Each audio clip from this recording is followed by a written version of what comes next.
how critical is Zelensky's proposal for foreign troops in Ukraine, and how could this impact the war's outcome?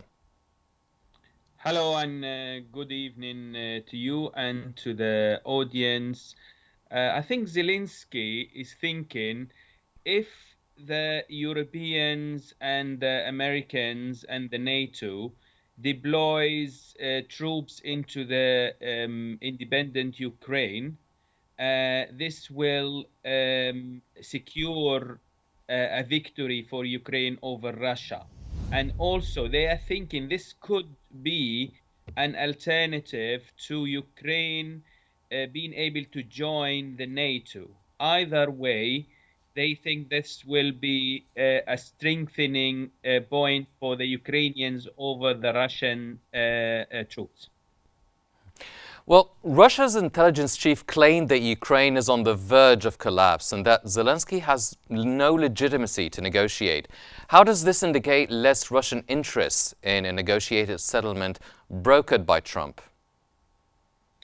Well, the Russians at the moment, they think they are in the front and I think they are winning the war.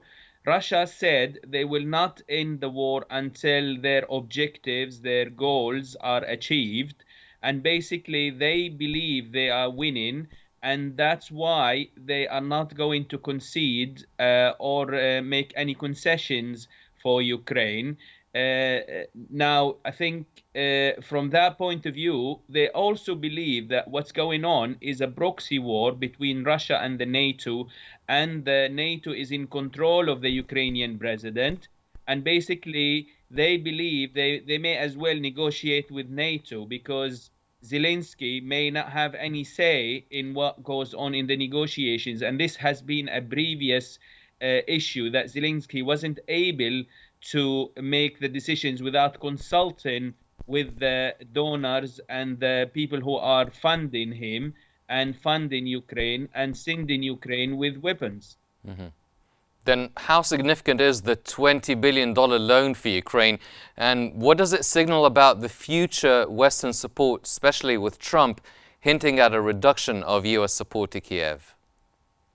I think it looks like this loan of $20 billion is going to escalate the war rather than calm it down. And also, the US is saying that they will get a repayment of this loan out of the Russian frozen money in the American banks. And basically, this is going to anger the Russian side and also basically that is a signal that when Trump take over, that the funding for the Ukrainian war it may not be available, and that the American support for Ukraine and the war in Ukraine is going to be reduced. Mr. Omar, what does Putin's discussion with Orban reveal about any potential shifts in Russia's war objectives and alliances? Well, I think we have to wait to see what President Trump is going to bring to the table. He's already asked both sides, Russia and Ukraine, to come to a settlement, to a truce, and he wants the war to come to an end. He said that he wants to achieve peace between Russia and Ukraine. We have to wait and see whether this is going to be achievable, whether this is going to be possible.